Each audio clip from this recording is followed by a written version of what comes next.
Sangat itu adalah merupakan hasil kerja keras Khalid selama 1 malam suntuk.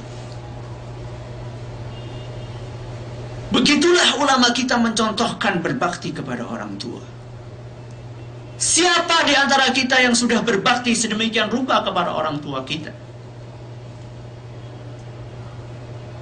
Semakin lama, semakin besar, kita justru semakin kurang ajar kepada orang tua kita. Di mana letak kita mengamalkan firman Allah Subhanahu wa taala, wa'budullaha wa la tusyriku bihi syai'a wa bil walidaini ihsana, dan berbuat baktilah kalian kepada orang tua. Di mana berbuat bakti kita kepada orang tua? Semalam, 2 malam, 3 malam ketahuan sama penjaga penjara. Ini pelanggaran. Karena salah satu bentuk siksaan adalah supaya dia itu pakai air dingin. Ketika dia airnya jadi hangat, berarti melanggar aturan penjara. Dihukum. Apa hukumannya? Lampunya dikeluarkan. Tuh, Khalid bingung. Gimana gak ada lampu? Mikir sampai dia menemukan suatu ide yang barangkali tidak sempat terdetik sama sekali di benak kita. Apa itu? Ketika bapaknya sudah tidur, dia bangkit. Dia mendekati ember tersebut. Kemudian dia buka perutnya, bajunya. Kemudian dia menunduk dan dia tempelkan perutnya di air yang sangat dingin tersebut. Supaya apa? Supaya suhu hangat yang ada di tubuhnya berpindah kemana? Berpindah ke dalam air. 1 malam suntuk dia berusaha menahan dinginnya angin dan dinginnya air, supaya ketika bangun bapaknya ini sudah siap berwudu dengan apa? Dengan air yang sudah hangat. Apa yang dicari oleh Khalid? Apakah dia menginginkan harta warisan yang ditinggalkan oleh bapaknya? Gak punya duit. Bapaknya sudah, hartanya semuanya sudah dirampas. Sebagian orang ada yang Masya Allah baik banget kepada orang tuanya karena ada udang di balik peyek. Apa? Mengincar harta warisan. Khalid enggak. Dia mau mengincar harta warisan apa? Bapaknya udah gak punya rumah, udah gak punya harta, gak punya duit, gak punya apa-apa. Apa yang mendorong Khalid untuk berkorban sedemikian rupa? Yaitu sabda Nabi sallallahu alaihi wasallam, ridallah fi ridal walidaini wa sukhtullahi fi sukhtil walidain. Keridhaan Allah Subhanahu wa taala tergantung kepada keridhaan orang tua kita, dan kemurkaan Allah tergantung kepada kemurkaan kedua orang tua kita. Di saat orang tua kita ridho kepada kita, saat itulah Allah ridho.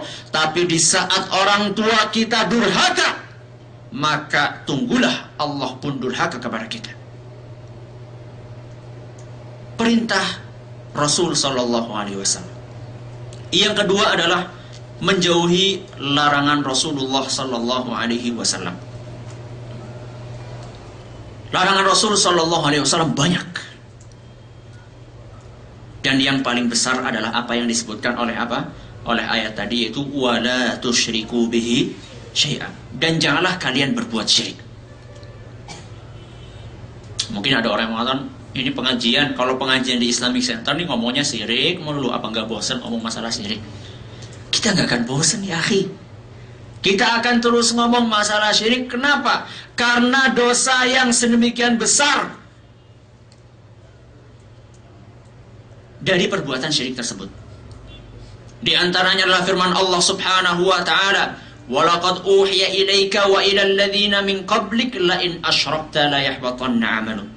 Dan telah diwahyukan kepada engkau wahai Muhammad dan kepada para nabi-nabi sebelum kalian, la in asyrakta la yahbatanna 'amaluk, seandainya kalian berbuat syirik maka seluruh amalanmu akan hancur lebur, tidak ada sisanya. Bayangkan, orang sudah haji, bukan H lagi, udah H pangkat 7, haji 7 kali, sholat udah dari kecil, zakat paling rajin, dia melakukan perbuatan syirik, seluruh amalannya akan dijadikan debu oleh Allah Subhanahu wa taala. Wa qadimna ila ma 'amilu min 'amalin faj'alnahu haba'an manthura, kata Allah Subhanahu wa taala.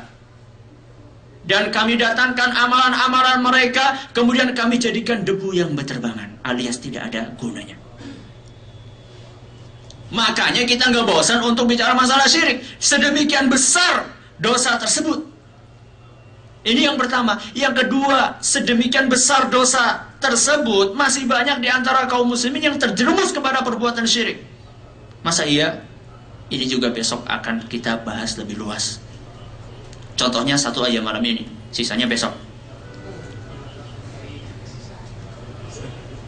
Salah seorang teman anak dari salah satu daerah di Jawa Timur, nggak anak sebutkan, nanti khawatir ada yang tersinggung.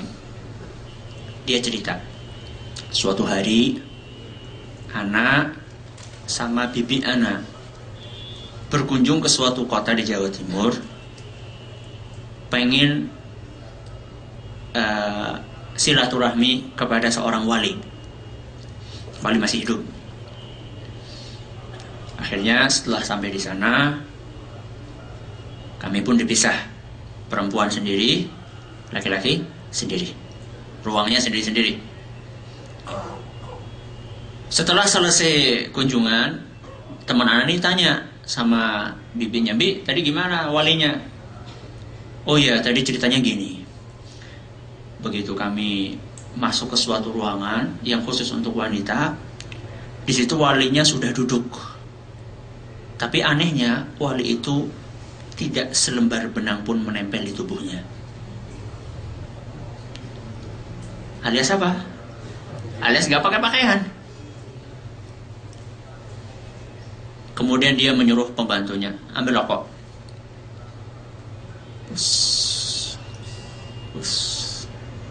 Baru 2 isapan, rokok itu dibuang. Pluk. Begitu rokok itu jatuh ke lantai, langsung ibu-ibu yang ada di situ rebutan untuk ngambil rokok tersebut. Ada salah satu ibu yang beruntung. Kalau anak katakan bukan beruntung, tapi buntung. Dia dapat rokok itu. Begitu dapat rokok itu, dia langsung suruh anaknya yang masih ingusan, suruh merokok.